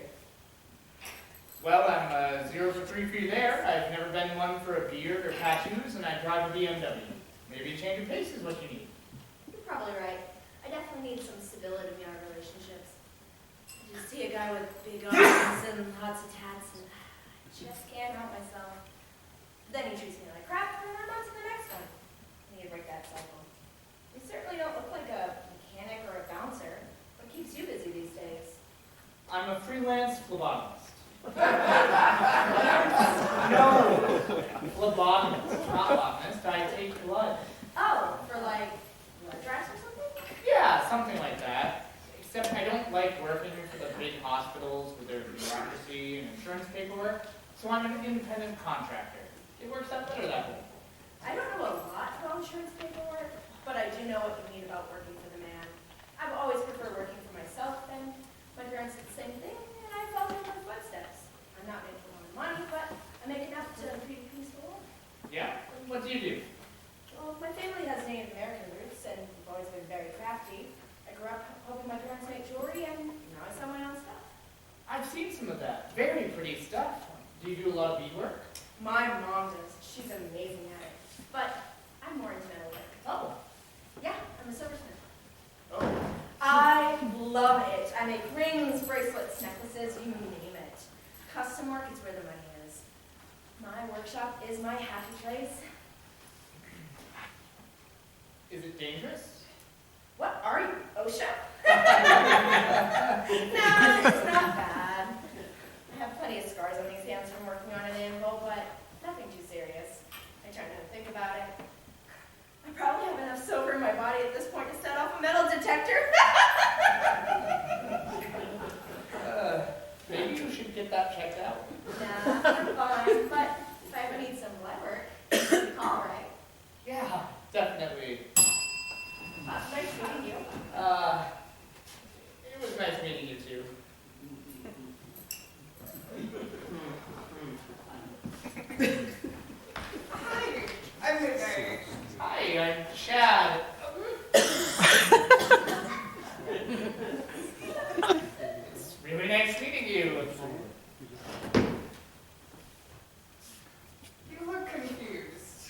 Just never met such a bubbly goth girl before. Oh, yeah, I get that all the time. My best friend calls me a walking contradiction, and she's totally right. You just caught me off guard, and completely my bad for assuming something just based on how you're dressed.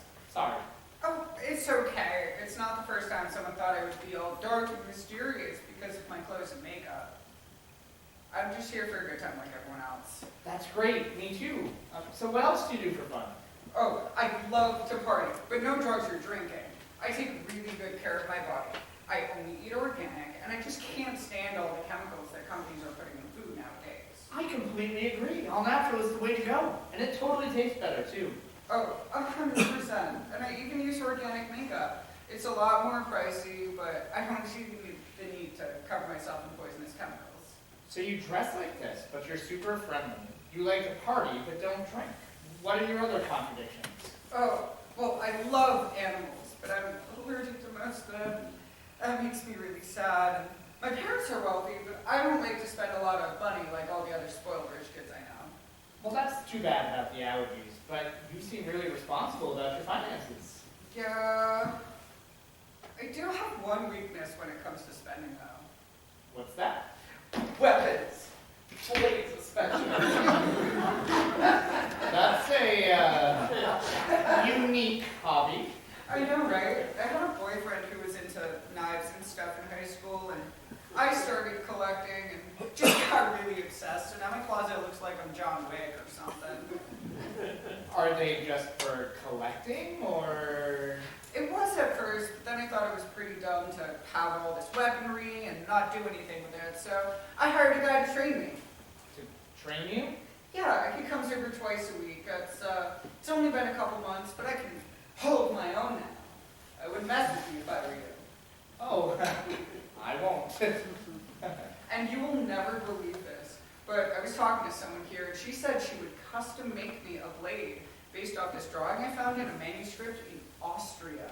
She'd make it out of silver. I've been looking for years. Her name's Brielle. You were just talking to her? That's amazing.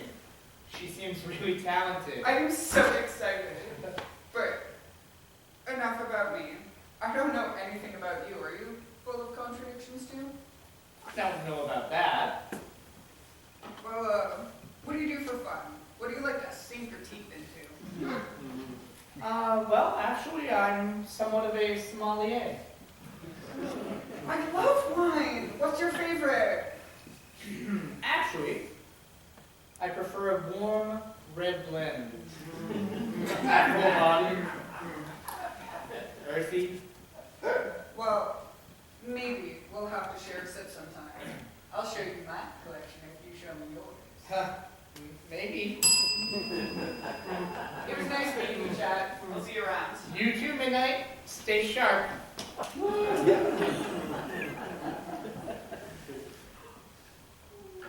Hi, I'm Buffy from Sunnydale. No, I'm just kidding. Most of the time when I use that joke on people, they have no idea what I'm talking about. You thought I was going to pull a steak out of my purse and put a quick end to our first date, didn't you? Kind of. Well, don't worry. My name is London, and I'm not going to put you out of your misery that easily. You still have 2 whole minutes with me. Okay, then. Well, tell me, London, are you a mocha latte, rom-com, long walks on the beach kind of girl? No, I hate that stuff. I'm more of a bloody rare steak, horror movie, and walk through the woods at night kind of girl. Wait, are you serious? Isn't it dangerous to walk alone in the woods at night? Oh, I'm totally serious. It's like a monthly ritual for me. All I need is a clear sky and a full moon to keep me safe. It sounds like fun to me. Really? I'm so sick of guys trying to take me out for sushi and surfing. I don't eat seafood, can't stand the ocean, sand just makes me itch. Is that weird? Not at all. I'm not really much of a beach guy either. My skin and the sun don't exactly get along. I'm more of a night owl, especially if there's someone great to share the evening with. Oh yeah? Did you find anybody tonight? That Brielle girl was kind of cute. Yeah, but the jewelry was a bit much for me. It looks like you're not much of a jewelry person either. Yeah, like you said about your skin and the sun, me and silver don't really get along. Totally. So it's a bust for you then? I don't think so. London, you're the only woman here tonight that hasn't given me the ick. And I'm going to stick my neck out and say that you might feel the same way about me. Yes. And if I'm not mistaken, tomorrow night is a full moon. Would you mind if I joined you on your woods walk? Chad, I would love it if you would go hiking with me tomorrow night. But just to be clear, I'm not really a sleepover on the first date kind of person. I can respect that. I'm actually rather particular about my sleeping arrangements anyway.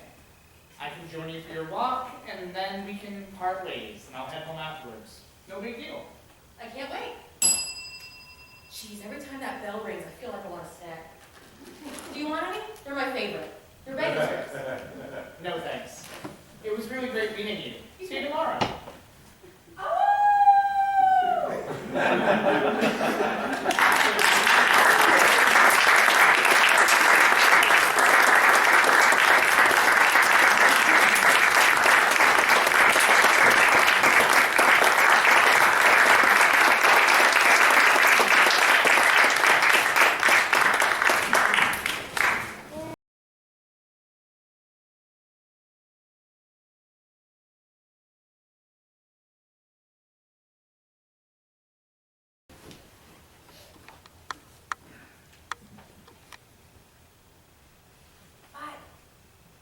Bud, wake up. I think it's time. Go back to bed. It's still too early. No, listen. I can feel the sun warming me. I'm sure it's time.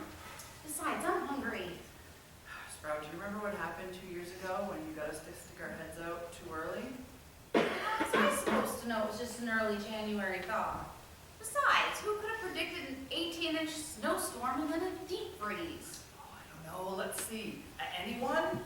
Yeah, you gotta curb your enthusiasm. We only have one chance to survive the spring, summer, and fall, and it all has to do with timing. Timing? I don't understand. Look, we poke our heads up through when the sun is higher in the sky, and all the snow is gone, and then our human clears our bed and feeds us. Yeah, that's what I'm talking about. What is it that she feeds us anyway? It tastes kind of odd and it smells, but I like it. Well, it comes from cows, and maybe it's better if you don't know. I'm glad you're okay with it, though, because between that and the bees, it looks like another great season. Oh, the bees. Yeah, I'm glad you mentioned them. I hate those damn things. Always buzzing around and sticking things in me. They're just doing their job. It's a good thing. Without them, you'd never bloom. Really? Oh, I thought they were just horny and screwing everyone in the bed. Oh, I should probably apologize. Forget it, kid. They're just doing a job. They could care less. Think of them as, what's a good analogy? Customer service reps. Okay, I guess. But I do have another question. Do you think that gorgeous begonia that lives in the high-rise will be back this year? I think she had a thing for me. High-rise? Oh, do you mean that ornate flower pot on the stairs next to our bed? They're just there to show off. They're just there to preen. Kid, you're not even in their league. They're annuals. Annuals? What's that mean? Well, annuals come from seeds. They have to be planted every year, and they only last one season, unlike us, who can come back because we are perennials. Perennials? I thought we were Buddhists. Buddhists? Wait, where did you get an idea like that? Wait, who have you been talking to? Benjamin, down in the back field. Thinking Benjamin? The guy that grows over the septic tank? Look, his roots have been being fed from a disgusting source for a long time. But he's somewhere in the truth. I mean, you see, Buddhists believe in reincarnation, and that's loosely what we do, but actually we sort of just hibernate and sleep through the winter rather than die. Understand? Yeah. Well, no, not really. But I do have another question. How come every year it's just you and me and a few of our cousins who come up in the bed? But across the yard, the tiger lilies are growing in numbers each year, jumping the bed and taking over everything? They're actually Irish Catholics. Just kidding with you, kid. Couldn't resist. They're just a different type of perennial. They multiply every year. But be really careful around them, though. Don't let them talk themselves into our bed. They'll strangle us. Strangle? Oh my God, I'm too young and beautiful to die. Relax, beautiful. The human is well aware of their reputation and take great pains in keeping us safe. Remember, early in the spring, she weeds us, and then puts mulch over our bed, and then throughout our brief lives, waters us almost daily. Okay, you convinced me I'm not going to be afraid anymore. But really, can we go up now? I can feel the sun warming me, and my roots are starting to twitch, and I just... Stop! Stop. I can see that you're going to not be happy until I say okay. So, go ahead. Stick your head out through the sea of the daylight. Check it out. But just remember it's at your own peril, and you can't come back. I know. Okay, here I go. Well? Oh, Bud, it's beautiful. Even better than last year. I still look cool, but the snow is gone and the sun is glorious. Oh, Bud, you should... Oh, no, dear. Oh, what? Please don't call me dear in front of the rest of the family. I'll be right up. No, D-E-E-R. Oh. D-E-E-R. Damn. Well, kid, I guess I'll see you next season.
You're a real kind person, mister. Kindness has nothing to do with it. Just don't want to see anyone else freeze to death on this mountain path. Hard times claiming up good folk around these parts. Don't need to lose anyone else. I really do owe you my life, sir. I can feel my bones warming. Blood's already thawing out. Any frostbite? No, sir. I don't think so. Good. Sit. Warm yourself by the fire. Don't have a bed in the shack, but you can sleep in the chair. Hopefully the storm will be finished by morning. I do appreciate it, sir. Truly. It is a whitewash out there. Any longer, the snow would have swallowed me completely, and my company wouldn't have found me till the spring thaw. Company? You mean your gang of bank robbers? Sir, what do you mean? I work laying the railroad track. No, you don't. You're a much better shot than you are a liar. You're Johnny Kidd.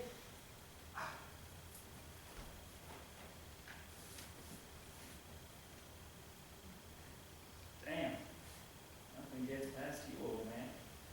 Say, you haven't even seen my face yet. Am I that famous? Tell who I am just by the sound of my voice. I know you, kid. I guess so. We met. I seen the newspaper clippings. Sheriff came by the cabin a few days ago, said your gang might be around. Wanted by the federal government. And every bumbling, whiskey-drunk county sheriff this side of the Mason-Dixon line. Now look, I know you've got a saw blade.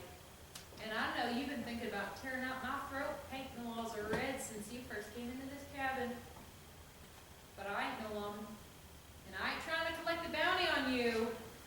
Even if I could finally retire down to Rio with your blood money.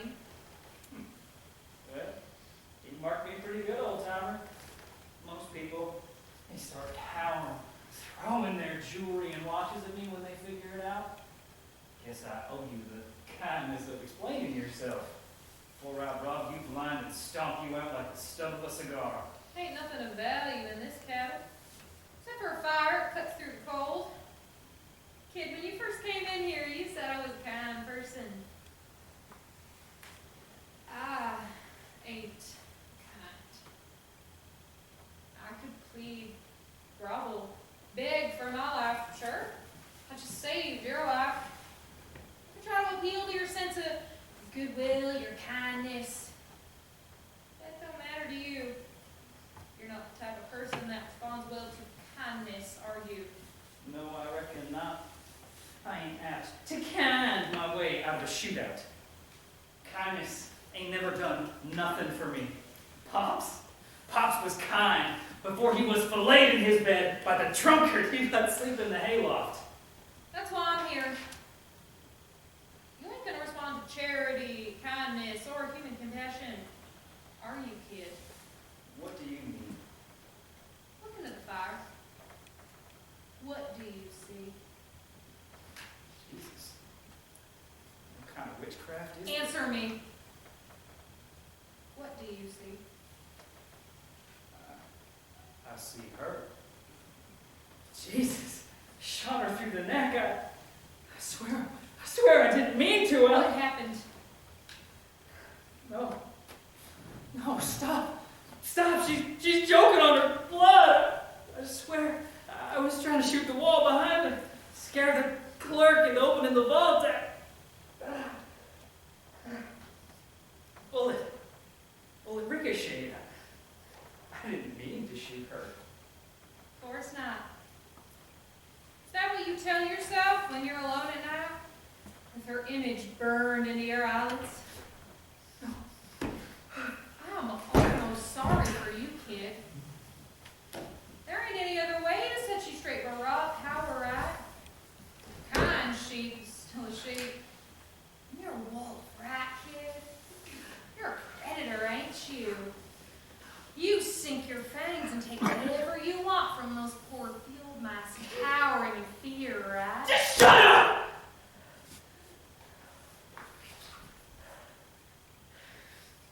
You're talking real funny, sir. And I implore you to stop before You ain't gonna implore me to do nothing, kid. Like I said, I ain't kind, but I am just. Just? As in you're an agent of justice? What are you gonna do, old man? Tie me up? Haul me down to the jail? Kill me?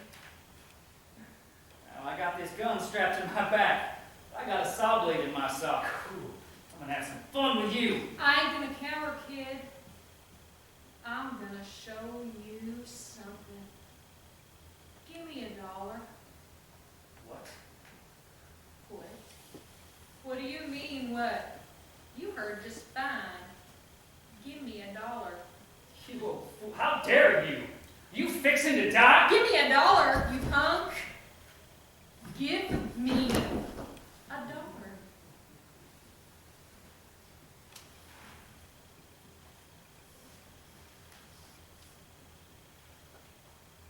I don't have one. I'm broke. Fine. Give me a dime. I don't have that either. Look at yourself, kid. Big bad bank robber doesn't even have a dime to his name. Living real rough, I guess.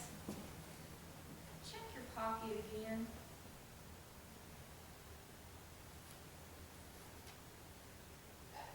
Jesus, that wasn't there. What the fuck? Language, kid. Sit down. Watch the fire. You're gonna see what will happen to you and your friends if you run me through with a saw blade. Dozen lawmen are tracking you. In fact, they're closing in on your camp now. But Eugene just got pumped with lead. Big Frank Baptist's brain is oozing out. They're following the tracks. They're gonna find you, kid. Rather, they're gonna find your frozen body next. Oh my God. God ain't got nothing to do with it. Savor it. Not a lot of men get to see how they died, Johnny. But it doesn't have to happen like that. You've got a way out, kid. I do? Instead of killing me, get up. Take my seat by the fire. You'll be waiting for a while, as long as I have. Till some other poor fool gets lost in the storm. You help them. You help them thaw out. Send them away. You keep waiting by the fire. Or you kill me. Outside these walls, it's just ice. Ice and snow and death. I'm dead either way, ain't I? I'm already dead, ain't I? Dear God, tell me, am I dead? I can't answer that for you. You gotta make a choice now, before the fire dies. We've been here a good bit of time already.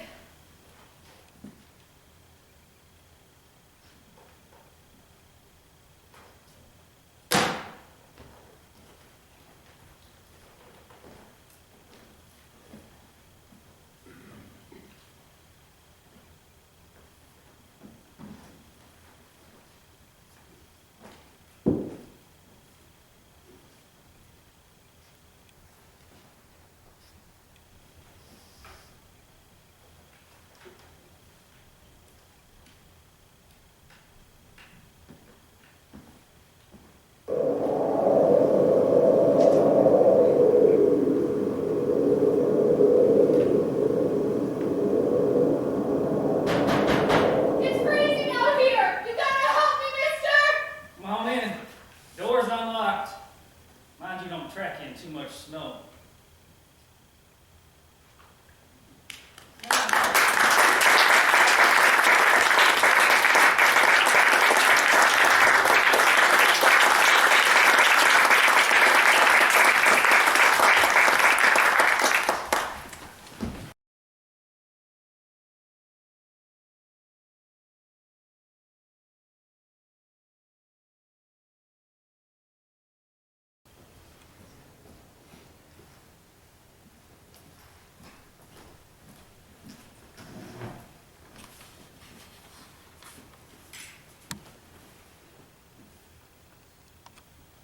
I can't decide what to order. Everything looks so good. Oh yeah, Blake raves about this place. Says the calamari's out of this world. How long have we been together? 2 years? You know I'm a vegetarian, right? Oh yeah, you feel bad for the animals, but calamari doesn't count. Carrie, it counts. Okay, well, we'll settle for the red lentil fritters, unless you feel bad for the lentils. You're hilarious. Of course I am. Who's Blake? Blake? Yeah, Blake who raves about this place and says the calamari is out of this world. Oh, Blake. Blake's from the office. I mentioned Blake before. Maybe, I guess. Nice guy? Yeah, nice guy. You'd, like Blake. You okay? You seem nervous. What the hell? I was gonna save this for dessert and make a big production out of it, but what the hell? Alice, the past 2 years have been amazing. You bring so much balance to my life, and you make me feel so alive. You're the first person I see when I wake up in the morning, and the last person I see when I go to bed at night. And I can't picture spending my life with anyone but you. Alice, Lindy, will you?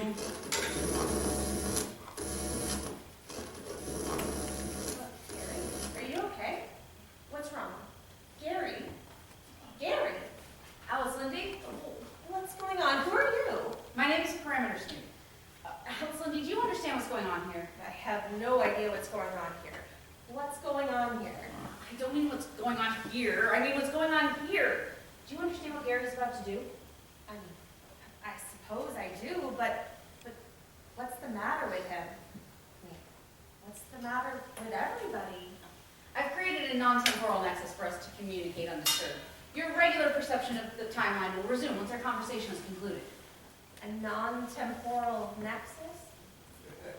Think of it as A bubble operating outside of the regular flow of time. Is this the trick? Am I on a prank show? Please, Miss Lindy, the matter I have to discuss with you concerns the fate of humanity itself. Okay, this has got to be a put-on. The Stewing equation tells us that your chances of accepting Gary's proposal of marriage are approximately 50%. Would you agree with that estimate? Well, I mean, I don't necessarily, well, what's the Stewing equation? Walker Stewing, the greatest mathematician, never mind. Please, Miss Lindy, we're running out of time. I thought you said that you stopped time. Every decision you make, every decision everybody makes, splits the timeline, creating two separate realities. Sometimes the differences are virtually indistinguishable. Take that man at that table, for example. He's trying to decide whether or not to order the creme brulee. I can tell you right now, there is virtually no difference between the timeline in which he orders the creme brulee and the timeline in which he does not order the creme brulee.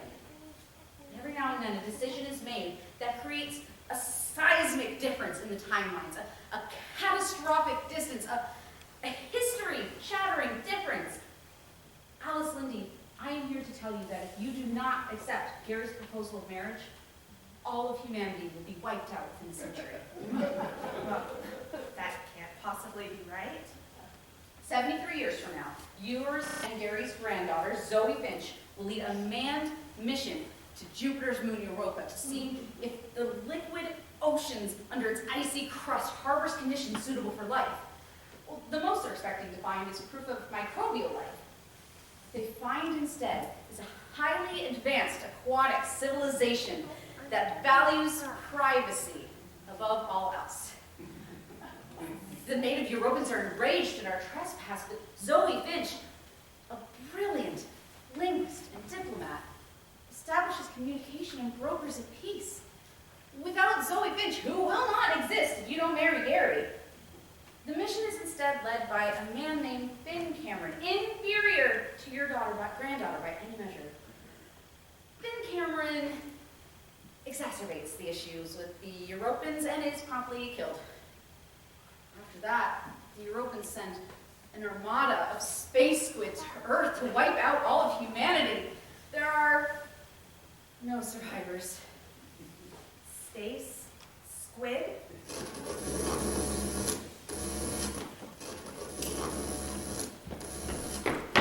Perimeter Snood, what are you doing? Well, I could just ask you the same thing, Sir Obanagana. Interference with the timeline is strictly forbidden. You know this. I'm trying to save humanity. I'm trying to save your life, your family's life. I think I'm having a stroke. What have you told her? I have informed her of the consequences of her decision.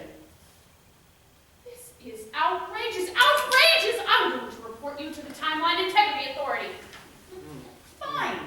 They can throw me in jail right before my face gets melted off by a bunch of space squid. That's your fate, so be it. That's everybody's fate. What's the matter with you? What's the matter with you? Alice Lindy should be free to make the decision she makes. Even if that means all of humanity perishes. If that's their fate. That's everybody's fate! Can somebody please tell me what's going on? Fine, since you won't tell her, I'll tell her. Think about what you're doing.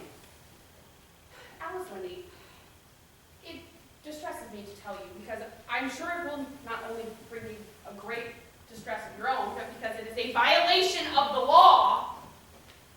But should you accept Gary Finch's proposal of marriage, he will, within 3 months' time of your wedding, begin cheating on you with his office mate, Blake Hardy. Blake? But I...